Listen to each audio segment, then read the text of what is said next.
The United States is officially at war. If you're just waking up this morning and you don't know what's going on, the United States and Israel attacked Iran yesterday. The president of the United States, Donald Trump, came out on TV at about 3 a.m. and announced that the United States was now officially at war with Iran. Several strikes have already occurred in retaliation from Iran, hitting several bases of the United States in the Middle East, including Qatar, including Kuwait, and others. We don't know if there are any casualties in those strikes, but we do know that they did land and they caused massive damage. We're going to show you here. But at this moment, the United States has been unilaterally entered into a full-fledged war with a sovereign country by a president who doesn't seem to understand that there are constitutional restraints on his power. You see, the president doesn't have unilateral power to launch the United States into an offensive war. He can call it whatever he wants, but Iran did not attack the United States. In fact, it was not even posturing to attack the United States. It was simply acting in good faith, trying to negotiate with this unhinged president of the United States. Let's get into some of the strikes in Tehran, as well as other parts of Iran, as well as the devastating strikes that have already occurred against U.S. personnel on vulnerable bases throughout the Middle East. Now, obviously, this is a propaganda video out of Iran with their HIMARS system. Now, these are very short range, rapid fire rockets, not missiles. These are not the ballistic missiles, so they're ballistic missiles that can hit Tel Aviv. But it just goes to show that Iran does have a advanced military. When it comes to rocket technology and ballistic missiles, they are certainly up there amongst the highest ranked. Iran possesses a very large number of ballistic missiles, particularly short-range ballistic missiles that threaten the United States and our bases in the region. You mean these This is the perfect response to that idiotic statement by Marco Rubio. military bases? The ones that you built surrounding them? That's why they're being hostile towards you? Imagine actually trying to sell the idea that Iran's weapons capability poses a threat to American national security because they're capable of striking here from here. I don't like It does. It makes absolutely no sense how U.S. politicians spin this like everybody is threatening us when we literally have 800 bases around the world. That's not defensive posture. That is domination. And to tell another country that they're not allowed to have any means of defending themselves, otherwise that's making us afraid, is absolutely idiocy and insane. So Iran just released this propaganda video. I'm sure they've probably had this in the pipeline for a little bit. But now that the war has started, this is the warning to the United States.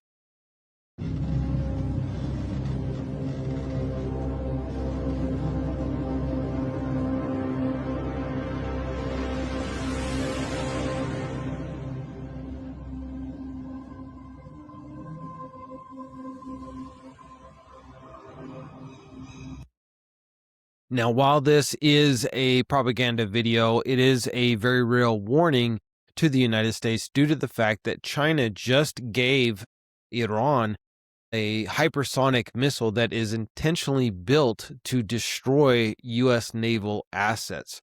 So the fact that they now have this in their possession and their arsenal, if the United States is not able to take it out before they're able to deploy it against the United States, this could be a very real scene. So missiles have already landed inside of Israel proper. This is one of the earlier, but now we have multiple accounts of missiles landing inside Israel. Pretty much the entire country of Israel is now underground in their holes, hiding from Iran.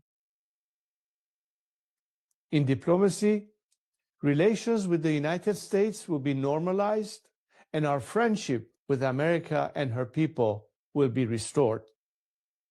The state of Israel will be recognized immediately. And there you have it. This is the guy that they want to replace the Ayatollah and the current president of Iran with. a guy who wears a kippah on the back of his head and wraps himself in an Israeli flag.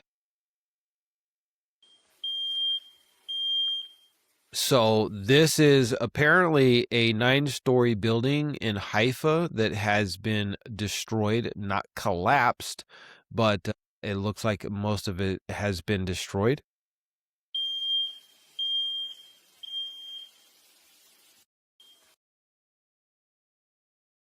If the United States goes to war with Iran in the near future, it will not be because Tehran actually threatens America. It will be because Israel and its powerful lobby in the U.S. have succeeded in creating an essentially false casus belli to mandate such action. Now, remember, Prime Minister Benjamin Netanyahu was just in the United States for the 7th time in just over a year, unprecedented, just a week ago. And here we are at war with Iran. What the fuck, שי, תראה איזה יש, אחי. What the fuck, אחי. יש פה כזה אש. What the fuck, שי. So another missile strike inside of Israel. Bro. Oh shit! Oh fuck! Oh shit! Oh shit! Oh fuck! And so here you have a command center of the United States 5th Fleet being blown to smithereens. Now, this appears to have been a supersonic missile strike, which means they probably had no time to get out of that building. We don't know. There could be literally hundreds of casualties, U.S. casualties. And there's another view of that same strike. You see the entire building is literally just eviscerated. Oh my god! Oh my god! Oh my god! Oh my god! Okay. Again, we don't have confirmation of any casualties in this strike, but you can only imagine that it has to be at least dozens, if not hundreds.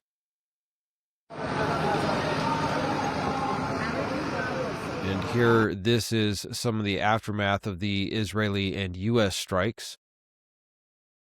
The lives of courageous American heroes may be lost, and we may have casualties.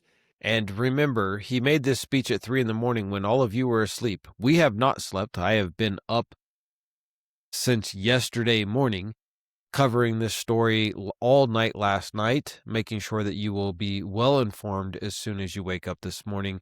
Donald Trump, in this 8-minute segment, stated that there's going to be Americans die in this war, and he calls it a war, but they're doing it to protect America. From what?